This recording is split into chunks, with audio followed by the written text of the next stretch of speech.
Hello and welcome to another episode. I am Brian, the Unskilled Commander. And we've got a really fun gameplay video for you today. 4 brand new decks, essentially built from whatever I had. I had to buy a few pieces specifically for Mabel because of the whole mouse thing, which we will get to when we get to that deck. But we've got all new type commanders. We got the Rani from Doctor Who, Arbaaz Mira from Assassin's Creed, Wick, the World Mind from Bloomborough, and Mabel, heir to Cragflame from Bloomborough as well. As always, we went ahead and did the first 3 turns just to get ahead a little bit. I'll catch you up onto what happened as we go through each deck, and let's go ahead and jump in. The Rani was able to go first, so here we are, starting turn 4. They got a Soul Ring out and a Soulless Jailer, which is a 0/4. It says permanent cards in graveyards can't enter the battlefield, and players can't cast non-creature spells from graveyards or exile. We're going to untap, upkeep, draw for turn. I'll play a Temple of the False Gods, but it is not online, unfortunately. So we're going to go ahead and tap 1/2, a blue, to play Prologue to Phyresis. Each opponent gets a poison counter, and I draw a card. So we'll draw a card. Still not a land, which would help. Each opponent got 2 poison counters. This deck, the Rani, isn't like poison heavy. I just really have that in there largely for the card draw. But poison counters, I was like, yeah, let's toss them on there. Why not? I'm sure there's better cards I could swap out for card draw. But again, a lot of these decks were built off of what I own at the time, and then if I like them, then they start to get upgraded, and we can see if we can take them into the point where they can go against actual other players. That is all we can do. We have a 0/4, can't exactly attack with that, so we're going to pass turn. So we untap, upkeep, draw over here. We're going to play a Plains for turn. So for the first 3 turns, we were able to get our commander, Arbaaz Mir, out. It's a 2/2 that says whenever another non-token historic permanent enters the battlefield under my control, Arbaaz deals 1 damage to each opponent, and I gain 1 life. Historic permanents are artifacts, legendaries, and sagas. It's going to be my new Mir deck. So the creatures are almost all Mir unless they help do something with artifacts. And then it's a ton of artifact mana rocks. Again, it still needs a little bit more card draw. It needs to be faster, and in white and red, it's a little hard to ramp, so getting a ton of mana to cast a bunch of things per turn is trickier. And we also got a Shimmermere out, so we actually dinged everybody for 1 and we gained a life. So we played a Plains. So I'm going to tap 4 and play Mir Kinsmith.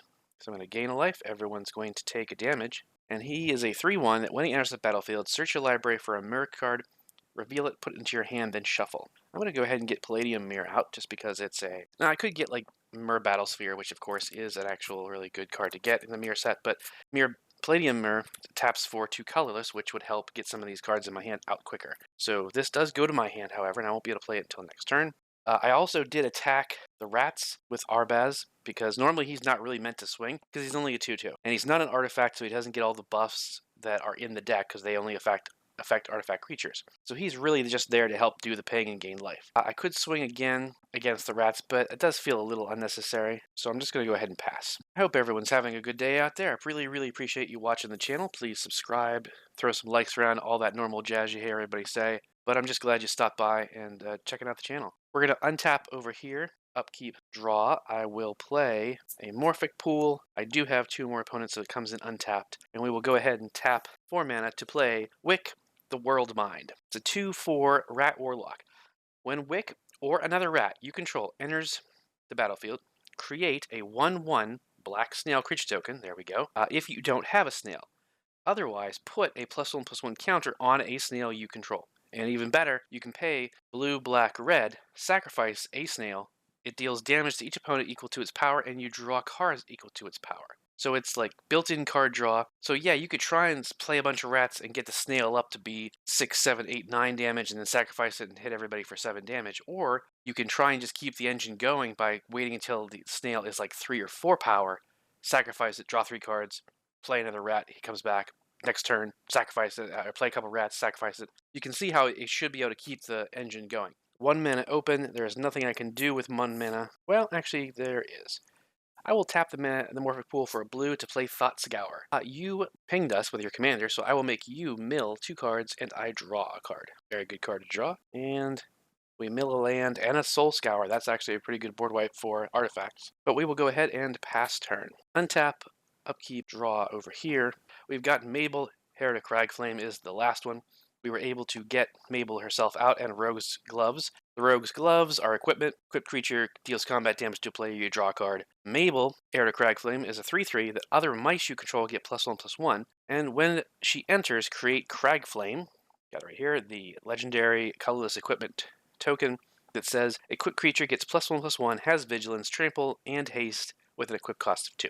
So this is obviously my mouse typal deck. I had to go and actually get a bunch of the mouse cards from Bloomsburrow. Really fun set. However, mice aren't really super supported because they really are only in Bloomsburrow. There's a few mice in Wilds of Eldraine, and I got 1 or 2 of those. This deck is probably going to be the weakest out of all of them, unfortunately. So I don't want it to be because I like the Mabel. I think it's a fun idea, and no one really plays mice deck, but we'll see what happens. We'll tap 1, 2, 3 to play Seedglaive Mentor. It's 3/2 with Vigilance and Haste. When Seedglaive Mentor becomes the target of a spell or ability I control for the first time each turn, put a +1/+1 counter on it. One of the reasons why I want this deck to do well is because the mice have a really fun abilities because they're kind of they're not like slivers, but they work interestingly together because most of the mice have things just like that says when it becomes the target of a spell or ability you control for the first time each turn, something happens. So instead of making Mabel just a Voltron commander where it's like, I make all these equipment, I put them on her and swing, I already have Kemba, which I love Kemba. I don't need another one just like that. This idea is to actually put these equipments on all the little mice each turn, maybe even move them around to continuously trigger their abilities so that they stack against each other and, oh, they're all getting buffs and they're all doing this, and now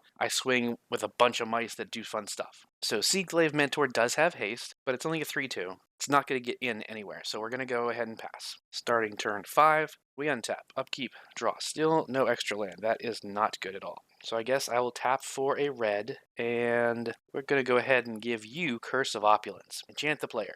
Whenever enchanted player is attacked, create a gold token. Each opponent attacking that player does the same. So it incentivizes people to attack them because they'll get a gold token. I can't attack them, unfortunately. But you know what I am going to do? Nope, I can't do that. Darn it, I only have the 1 red right now. That's really upsetting. Pass turn, I guess. Poor showing at the gate for Rani, but we'll see. Untap, upkeep, draw. Nice. We're going to play this Ancient Den. It's an artifact land, so I gain a life. Everybody loses a life. 1, 2, 3, 4, 5. We're going to tap 3 to play Palladium Myr. I gain a life. Everybody loses a life. And then I'll tap 2 to play Mere Retriever. I gain a life, everybody loses a life. So you can see what the deck is supposed to do. Actually, I should really be playing a bunch of mana rocks as well to help get the engine going, but whatever. So Palladium, as we said, taps for 2, and the Retriever says whenever it dies, you get another target artifact card from your graveyard to your hand. I don't think we even really have any at this point. No, we do not. So if it died now, that wouldn't really help us much. So these two can attack, a 2/2 and a 3/1. Unfortunately, as I've said, we don't have any really good attacks right now because there's supposed to be a bunch of stuff in here that buffs artifact creatures to make these much bigger and a much more of a threat. So we're going to hang back for right now, pass turn. So we untap, upkeep, draw for turn. I'm going to play a mountain. I'm going to tap a black and 1 other to play the enchantment Cover of Darkness, declaring rats. Creatures of the chosen type have fear, which means they can't be blocked except by artifact creatures and or black creatures. Now that's not great against you. You pretty much only have artifact creatures, so you can block. And you do have black in your color scheme, so you might have some black creatures to block. Really, it's only going to help them become unblockable against the mice, which is kind of fitting, rats against the mice, but less than ideal. We will, however, tap 2 black and 1 other to play Chiromonix, the Rat King. For those of you who are fans of the channel, this was the commander of the rat deck I used to have that just didn't work. However, a rat came in now, so this snail gets a +1/+1 counter on it. Chiromonix is a 3/3 with Toxic 1, and it says other rats you control have Toxic 1, so now they have Fear and Toxic 1. And whenever Chiromonix enters the battlefield, look at the top 5 cards of your library. You may reveal any number of rat cards from among them and put them into your hand. Put the rest in the bottom in any order. Well, that was certainly easier than expected. I only had 1 rat card out of the entire 5, so I put the rest in the bottom. It is a rat colony, so that will go into my hand for next turn, hopefully. So Wick over here is currently a 2/4 with Toxic 1 and Fear. So it can absolutely get in on you. And that's really it, unfortunately. But we gotta keep these games moving, right? Don't sit on good attacks. So first of all, you're gonna get another poison, because you're gonna take Toxic 1, and then you're gonna take 2 commander. Okay? That's all we can do right now. We're gonna pass turn. Untap over here, upkeep, draw. Not getting any lands over here either. Less than ideal. Well, I guess what we'll do is tap 2, put the Crag Flame on Seedglaive. So when it gets targeted the first time each turn, put a +1/+1 counter on it. So now it is 3, 4, 5. It's a 5/4 with Trample, Haste, and Vigilance. So that's pretty good. Now we really do need to be focusing on the mirror over there. That's clearly doing the best out of everything. But it's not going to get through. They have more than enough to just stack block it, kill it, or they could just take the 5 damage. Now it does have Vigilance, which is fantastic, so we don't have to worry as much about the crackback. But we would get a gold, which we kind of need. So you know what? So yeah, we're going to send 5 damage your way. Let's see what we got. So they get a gold token. I could stack block it with these two and kill it. Still have an okay board state. Or, like I said before, I could just take the 5. You know, we're so far ahead on life, I think we'll just take the 5. So then second main phase, I'm going to tap 1 and play Bloodforged Battle Axe. Bloodforged Battle Axe is equipment that says creature gets +2/+0, and when it deals damage, create a token that's a copy of Bloodforged Battle Axe. I'll then crack the gold to get 1 red to play Heartfire Hero, so 1/1. It says, whenever it becomes a target of a spell or ability you control for the first time each turn, put a +1/+1 counter on it, just like the Mentor. When it dies, however, it deals damage equal to its power to each opponent, which is nice. So we swung, we did some damage, we got some cool stuff out. We're going to pass turn. Okay, starting turn 6. Untap, upkeep, draw. It is a land. It's command tower. Yay, so that means Temple of the False Gods is finally online. And now we can actually do some stuff. So blue, black, colorless, and red to play the Rani. The 3/4, whenever the Rani enters the battlefield or attacks, create a red aura enchantment token named Mark of the Rani attached to another target creature. That token has enchant creature, and enchanted creature gets +2/+2 and is goaded. Whenever a goaded creature deals combat damage to one of your opponents, investigate. Very, very common, very popular goad commander. So once again, I guess I'm not doing anything groundbreaking, but like I said, I got that in the Doctor Who packs I got months and months ago, and I liked it. I just set it aside, but I never actually built it. So I'm going to make this token. It's going to go onto a creature. Now, one of the nice things that you can do with goading is you can either goad a really powerful creature so that it has to hurt your opponents, or you can goad a weak creature that has a really important ability so that it has to attack so that it'll get destroyed from your opponents. So I could goad the snail, but he can actually just sacrifice the snail. I could goad some of these mirror, or I could goad their creatures. I think goading the mirror is probably your best bet right now, but you are buffing it with a +2/+2. So even if I goaded the retriever, it would still be a 3/3. But I think we're going to goad the Palladium mirror because... Oh, no, we don't want to do that because they'll just tap that for mana and constantly negate the goad. Now, we could goad their commander because they don't want to swing with it. Yeah, we'll do that. We'll goad their commander so hopefully someone can block and destroy the commander. Slow them down a little bit. I do have 4 colorless mana left, but I can't do anything with that, so we're going to go ahead and pass. Untap, upkeep, draw.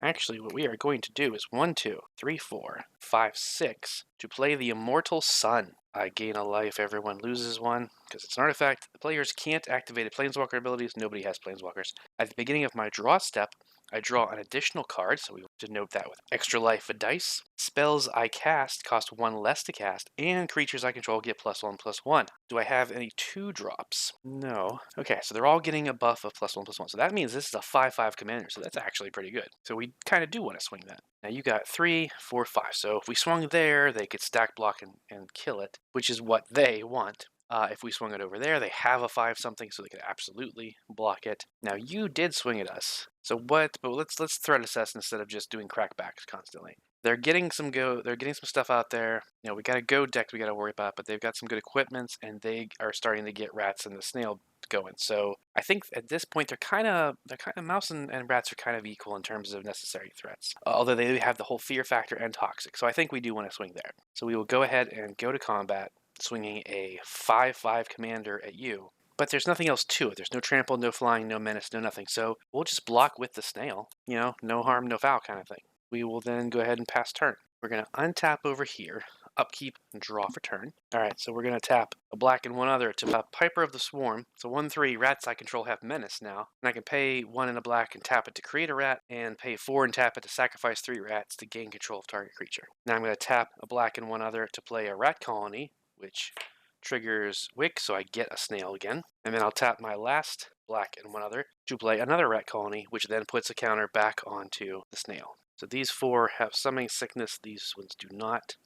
And now all of my rats have Toxic 1, Fear, and Menace, which is really good. But where like everyone's got enough creatures to double block for the Menace at least once. If I swung both of these over, 2, 3, so they could kill our Harmonics, which I kind of want to keep that Toxic aspect until I can get these ones going too.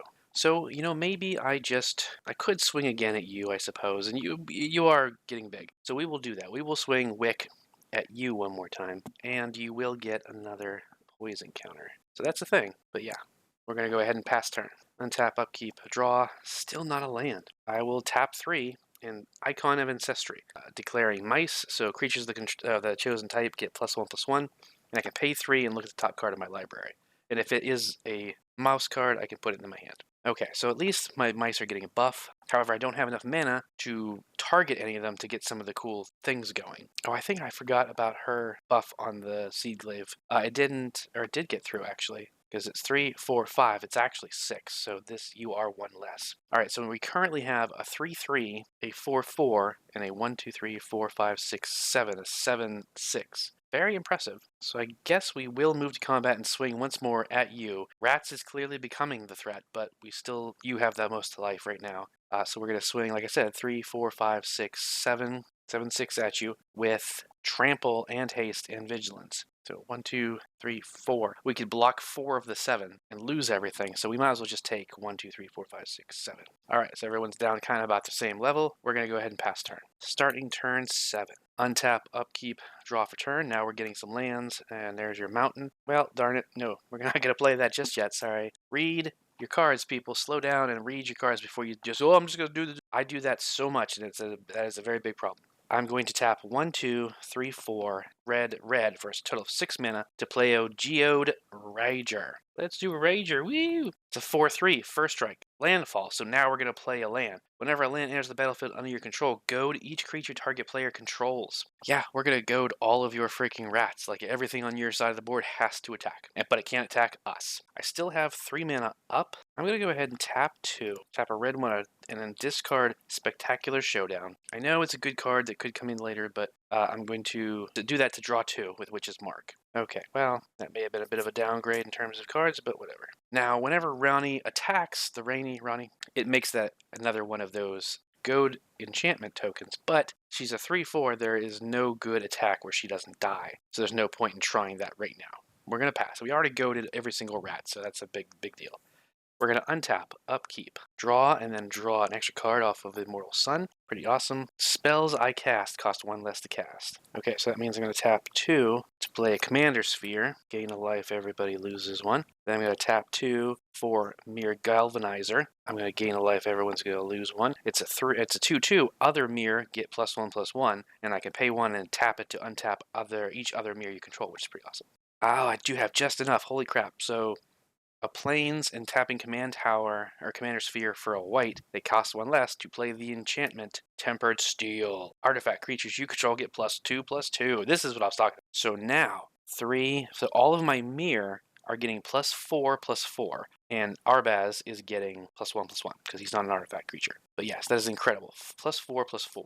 So that makes this a 6/6, a 5/5, a 7/5, and a 6/6, and a 6/6. However, we're going to have to keep these up just right now because we know we're about to get attacked with a bunch of fear, menace, toxic thing. Well, they are going to attack. We don't know that they're coming at us. They could go everywhere. However, Arbaaz, unfortunately, is goaded. So 1, 2, 3, 4, 5. So he's now 5. We're going to swing. Can't swing there. We might as well swing at you. It's a 5/5 commander. You really don't want to take 5 commander. But what do you want us to block with? Well, rat colonies are 2 1s. I didn't read them. I apologize.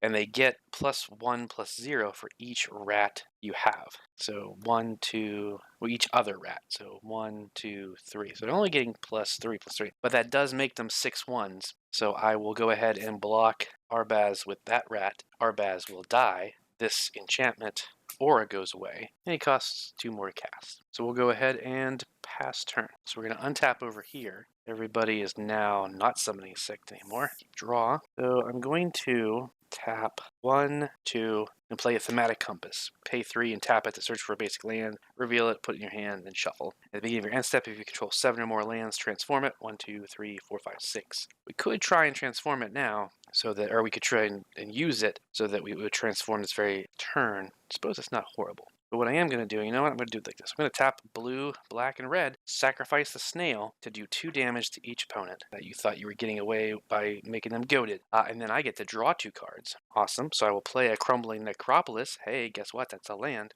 So that's 1, 2, 3, 4, 5, 6, 7. It will transform at the beginning of my end step. So we'll just do that now. It becomes a land that says you can tap it for colorless or tap it to untap target attacking creature from an opponent and remove it from the combat. So unfortunately, these are all goaded, as we already said. So we're going to have to swing out, and that will leave us wide open. And they are now super big. Our rats have Menace, Toxic 1, and Fear. But unfortunately, they are all artifact creatures, so they could totally block us. Oh, hey, we could totally do this, though. We're going to tap black and 1 other and tap the Piper the Swarm to make a rat token, which will make a snail token. My beautifully designed rat token there. So now we only have 3 creatures that can attack, but the point is we're going to lose less of them. The rat colony is 1, 2, 3. It is now 5-1.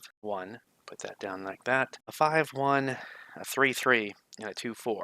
That's not great. So let's see, right? What do we want to do? Obviously, we have to play smart. We're going to send Wick at you because you can't block it because of Fear. Chiromonix, we should honestly send it to the same place because these are the important ones. We want to save them. If we send them there, they can be stack blocked. So we're going to send them at you. Menace and Fear, you can't do anything about it. So you're going to lose 3 off of Chiromonix. You're going to get 2 more poison counters, and you're going to take 2 more commander damage. We're going to send the rat colony at you. It's only a 5-1. We've already said you have, so we'll block with the Shimmermere. It'll destroy the rat colony. And there we go. We only have 2 little tiny blockers. All right. Pass turn. Untap over here. Upkeep. Draw. Hey, it's a land finally. Play a plains for turn. As much as I want to equip these things to trigger their abilities and make them a little stronger, I have Take the Bait in my hand, which is exactly 4 drop. We have only 4 mana, and we need to save it all up because we can use this as an instant in the middle of combat to save ourselves from whoever's going to come swinging the biggest. And it's probably going to be them again because we're the only ones they can get through on. So we've got a 7/6 that can attack with Vigilance and Trample. See, I don't want to just automatically swing back at you, because that's gonna. It feels like the right play because you're the one killing us. We should take you out and then focus on them later. But there's also, we can't swing there. They're so big they'll easily destroy the Mentor. And they can destroy us. They can stack block it as well. So I think we will. I think we're going to go ahead and swing it at you. 3, 4, 5, 6, 7. 7 damage. What you going to do? Trample. I mean, you could take 5 of it instead, but lose your blockers. So take also. But then, yeah, because they don't have trample. So these chump blockers there are more important than losing the 7. So we'll take it. So the mice and the rats, the rodents, are like taking each other out of the game, unfortunately. And there is no collusion. It was like, oh, well, let's all work together and take them out. We can't. No one can get through. So it's not helping. So we're going to get pass. Untap, upkeep, draw. Do we get a land?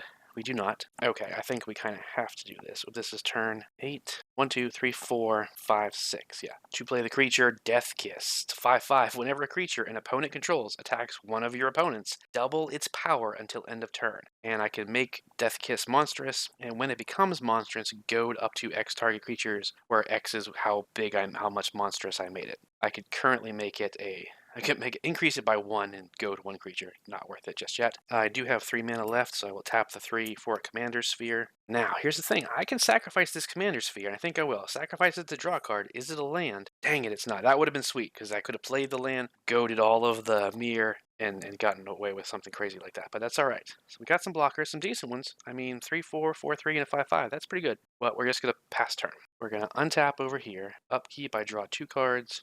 Well, on my draw step, I draw 2 cards, rather. All right, so I guess we go 1, 2, 3, 4 to replay Arbaaz. Whenever he or another creature, actually, I don't think I did that the first time, we gain a life and everybody loses a life. So it's nice that he affects himself because he is legendary. Makes sense. I get to actually untap because it's only spells cost 1 less to cast, so that negates one of the commander attacks. So then I will tap 2 because it costs 1 less to play Foundry Inspector. I gain a life. Everyone loses a life.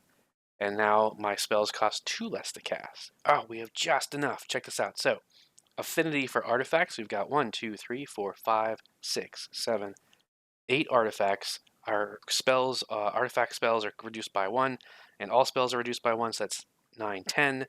We tap Commander Sphere for 11. Mycosynth Golem. It's a 4/5. that says artifact creature spells you cast have affinity for artifacts. Now, regrettably, the big thing is we don't have any in our hand right now. We have regular creatures like a human, and it's actually 2 humans. So it's not going to super help. However, as soon as we get them, we can pretty much just drop them for free because he's the most expensive artifact creature in the deck, I'm pretty sure.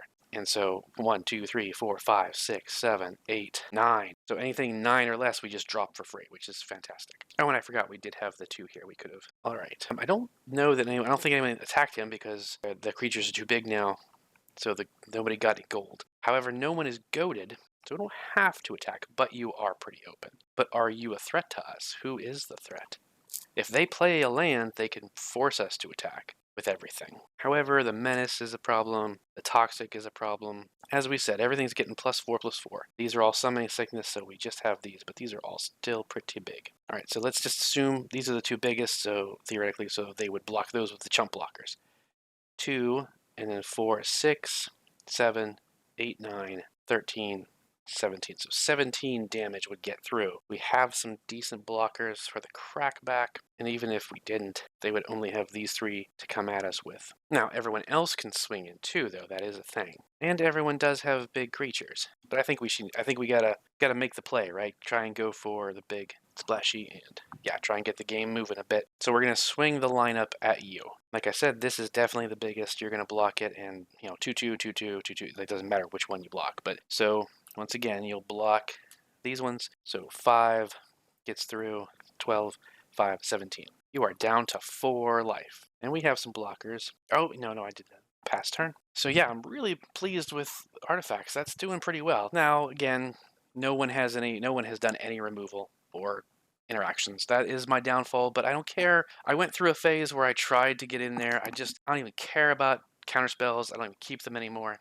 I'm not even going to bother trying with that garbage. And these decks do have a few things. They should have, I guess, especially the red ones, I should put Blasphemous Act in there so that everyone has 1 board wipe. And the white decks should have Path to Exile, stuff like that. But I don't care. I just don't. I want to play my stuff. I don't care about bothering with junk. I know that's one of the reasons why the decks are a little weaker, and I got to work on that. But at the same time, you know what? At some point, you have to just accept your play style and just accept that this is what you want to do for fun. It's going to be really tricky for me because I'm going to have to start. Well, I'm just not the best at losing, so I'm never going to be like, oh, this is fun to lose. But if I'm not going to make the broken decks, if I'm not going to just copy everybody else and have like 15 counterspells and whatever so that no one can play anything, then I'm going to lose a lot, and I can't cry about it as much. So we come over here, we untap, we upkeep, draw for turn. I'm going to tap a black and 1 other to play the creature Marionette Apprentice. Fabricate 1, I don't remember what Fabricate is, whatever. Whenever another creature or artifact you control is put into a graveyard from the battlefield, each opponent loses 1 life. Then, we don't have enough of the right mana. 1, 2, 3, 4 to play the rat Insatiable Frugivore, so that will make the snail again. It's a 2/4. When it enters the battlefield, create a food token. Hey, we got a food token. Then you may exile 3 cards from your graveyard. Sure, I'll exile these. And you get to do it again. So I have 2 foods. You know what? I will go ahead and, well, that's true. Hang on. The spires can untap an attacking creature. So as much as I would like to tap these 2 and crack one of the foods just to gain 3 life, put me up to 7, stopping a creature, like a big creature that's coming at me, is probably the better idea. So we'll hold back on that. We are no longer goaded, so we're probably not going to attack because it would just be foolish at this point. Because after all, these 2 creatures have summoning sickness, so we still only have 4. Actually, that one does too. So yeah, we're going to go ahead and pass turn. Untap, upkeep, draw. Hey, it's a land, but it enters tapped. But when it enters, you scry 1, so hey. Sure, we'll leave that there, I guess. Oh, that's right, nobody attacked us, so we didn't use the take the bait. Honestly, I guess we really should just continue that. Now, yeah, see, so Seedglaive is not getting through that, even though there's only 3 creatures out. Because of all the buffs, they're really big. If we had a Rogue's Passage over here or something, we might have a chance, but... So there's no point. So what the thing to do is definitely to leave this take the bait up and try and remember we actually have it and just hold pattern and pass turn. I apologize. I don't like it when I have to just go, pass turn, pass turn, pass turn. I don't want to play dumb just to speed up the games. I don't want to do stupid plays to make it a 20-minute episode. So I have to try and play it as if I was playing this deck. So Starting turn 9, I believe, we untap, upkeep, draw. Still not a land, but I'll tap Soul Ring and a black to play Dire Sight. Surveil 2, then draw 2 cards, you lose 2 life. So the losing 2 life is not great, but you look at the top 2 cards of your library, then put any number of them in your graveyard, the rest on top in any order. I'm actually going to put both of those into my graveyard. Well, that sucks, but yeah, I'll do that. Then I draw 2. Ah, there we go. I wanted a land. So I play a land for turn. Boom. You are goated, my friend. Courtesy of the Geo Rager. Goad each creature target player controls. Yeah, we want all of that to swing somewhere else. I'll tap Temple of the False Gods to play an Arcane Signet. You know what? Sure, we're going to tap. I'm going to tap a red, and then 1, 2, 3. And play Rite of the Raging Storm, an enchantment. Creatures named Lightning Rager cannot attack me or planeswalkers I control. At the beginning of each player's upkeep, that player creates a 5/1 red elemental creature token named Lightning Rager. It has trample, haste, and at the beginning of the end step, sacrifice it. So what we will do, we'll make this little 5/1 Rager token that's just going to go around the room. Now we don't have it because it's already after our upkeep. If we can force the mirror to destroy them and tap out every time, we can start swinging in and doing damage and maybe outpace them somehow. But that's all we're going to do. We're going to move, we're going to pass turn. Okay, we're going to upkeep, or untap rather. And hey, we get a Rager and then we draw 2 cards, which is awesome. That's a really good card. Okay, actually these 2 might give us the game. This is impressive. Why couldn't the Arbaaz have done this well when I played it on stream like yesterday? So what we're going to do is spells and then artifact spells cost total of 2 less.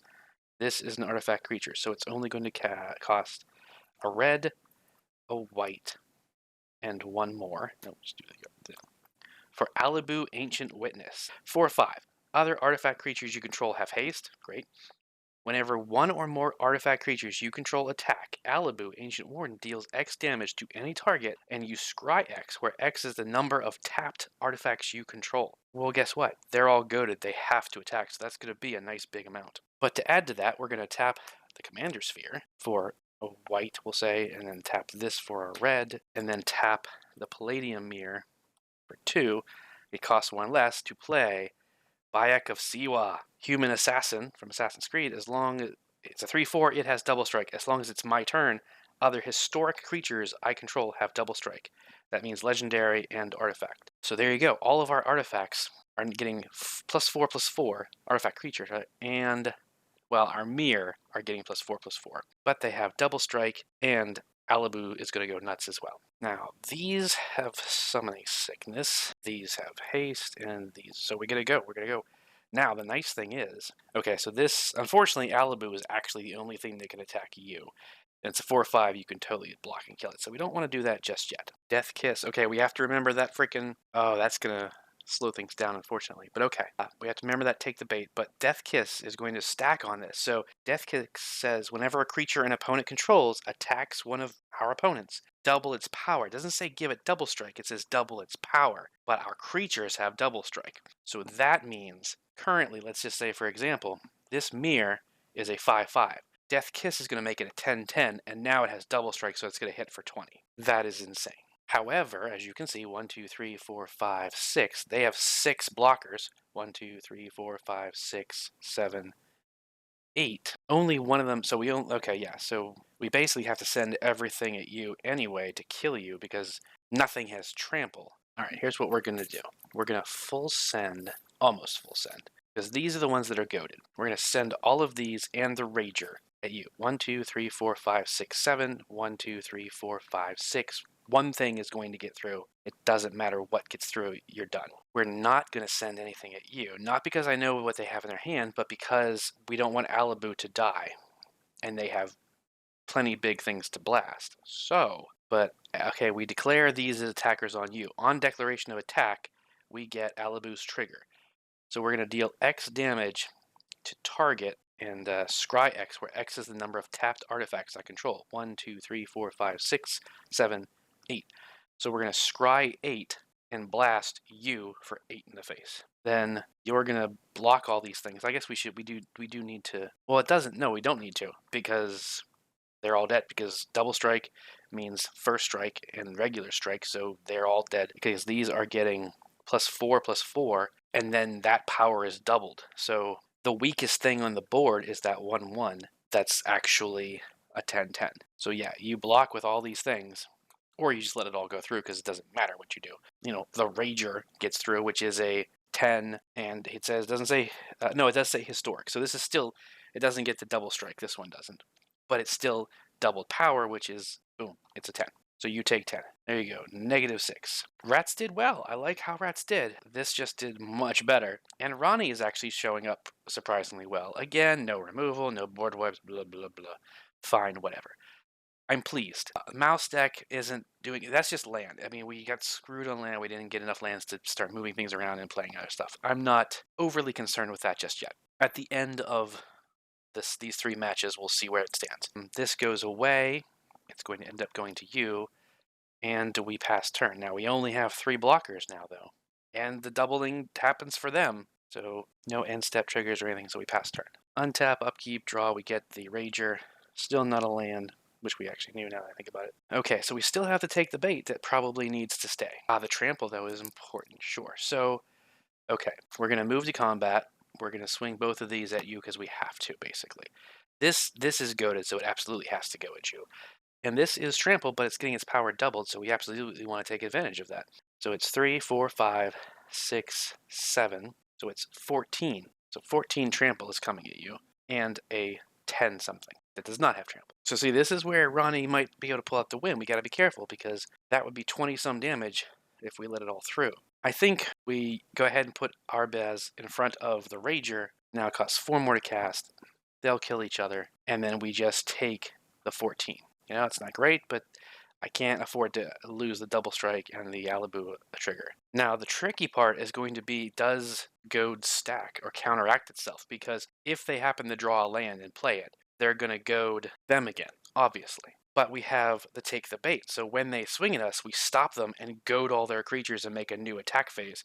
So they should have to go back to Rani. So mice might indirectly take a win somehow by, you know, just being tiny mice. That kind of makes sense. But that's all we can do right now. We're going to leave that mana up. We're going to pass turn. Now, anybody that knows Magic is probably sitting at this table going, man, you got cards in your hand. Why have you not played anything? They're not lands because you haven't been playing lands. You clearly need lands, so you've got something in your hand that's important. So that's probably everybody's clued into that now. So we untap over here and go to turn 10. Upkeep, draw. It's not a land, though, so we don't get that, so that actually makes things a little easier. We get a Rager. Yo, it's a Rager. Ooh, that's a great idea. Okay, so we're going to tap a red and the Soul Ring to play Coronation of Chaos. Up to 3 target creatures can't block this turn and goad them.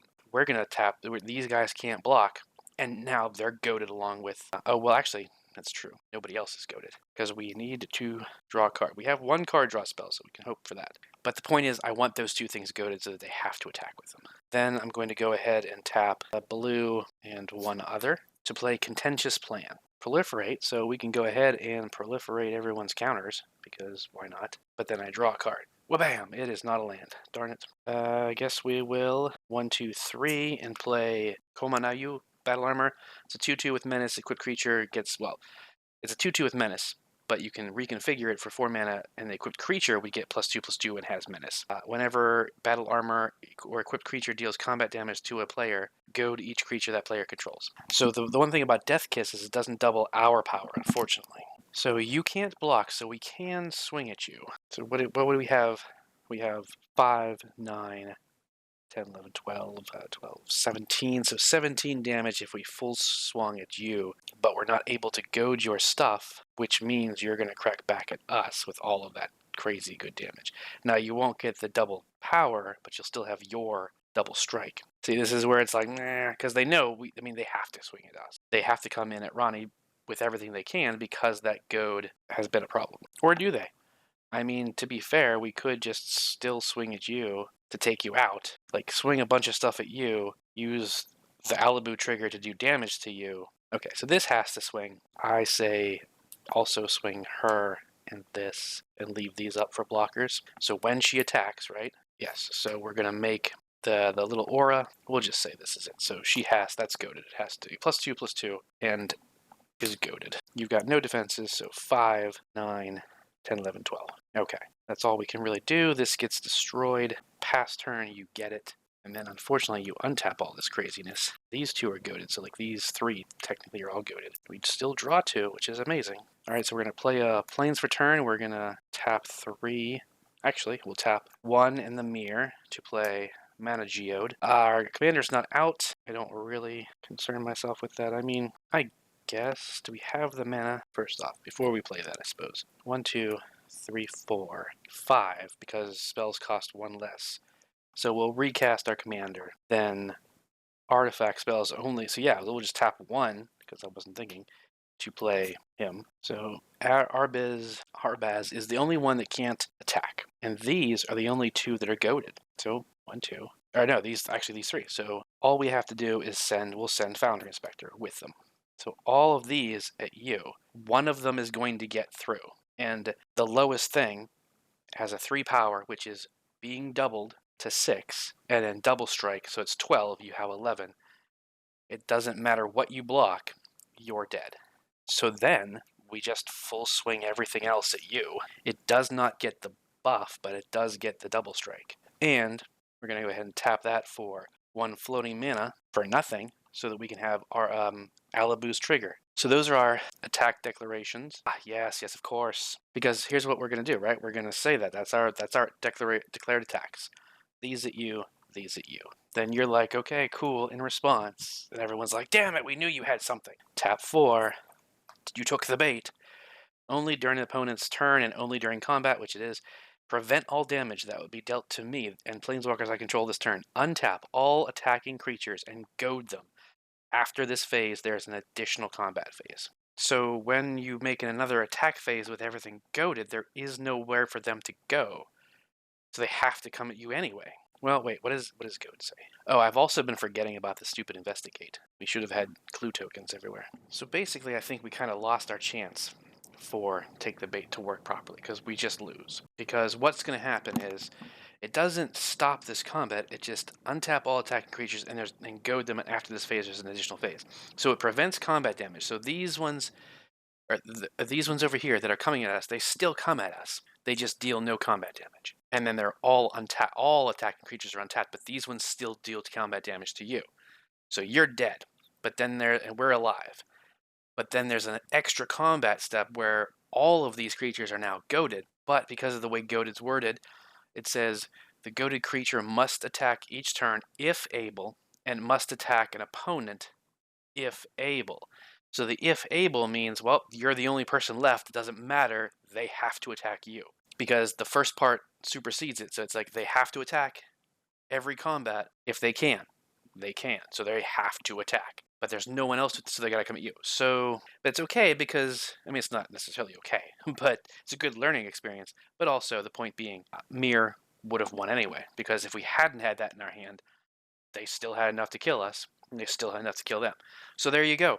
Boom. Winner of the first match is Colorless Mir Assassins, basically. That's cool. That's what I want to see the Assassin's Creed Mir deck do. I from the beginning of creating it, I thought it was a really fun twist on the idea. And I hadn't seen anybody else do that with Arbaaz. I was seeing all kinds of other weird versions with like lots of creatures that half of them weren't even artifacts, so I didn't understand what they were even doing. But they were going more for legendary, so they were playing a bunch of legendary creatures in those colors, like soldiers and stuff, and assassins that were buffing and using all the things, which I get, that's a good idea, but I thought this was a lot more fun. The rat deck did really well, especially getting the fear, menace, and toxic out. That's great. Just didn't last long enough. The mice didn't really perform very well. We had a nice giant mouse, but it really wasn't doing anything. And Go did surprisingly well. It started out slow, but it came through. Again, I do have to realize that all these decks are going to be interfered with quite a bit, because they always are. Board wipes and targeted removals and stuff. That's one of the reasons I just played the Wick against some real friends, and it did good, but somebody blew up Wick early, and I just had to play other things because it doesn't make sense to spend all the mana on him to get them back out early. So that just slowed the deck down. And then when it finally went off and I had like 5 or 6 different rats out and a decent 7/7 snail, they like did a whole bunch of stuff and killed me. I'm like, I'm not even the threat yet, which was crazy because I wasn't the threat at that point, but whatever. That's not the point. So yeah, I'm pleased with all the decks so far. Mice, I knew it was going to be a weaker deck. We're going to have to see where that goes. They're all going to need tweaked. They're all going to need improved. So how would you improve them? What would you do to these decks to make them better? Let me know in the comments, and I will see you next time.